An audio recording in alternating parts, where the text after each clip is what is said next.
Hey guys, Jez Sadler here. I hope you've all had a fantastic Christmas period.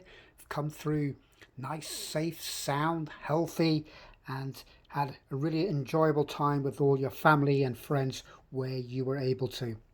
The energy for today is the Seven of Pentacles, or the seven. Sevens for me are gaining experience, gaining knowledge, gaining some training of some kind. So perhaps you're looking at doing that today. Perhaps for some of you, you started back to work and you're starting a new area, or maybe a new job, hopefully, as well, for those of you who have been looking, or a new aspect of training or education that you're looking at. Perhaps you're starting a open university course or something along those lines. It's all to do with expertise and experience today, gaining experience in all different areas.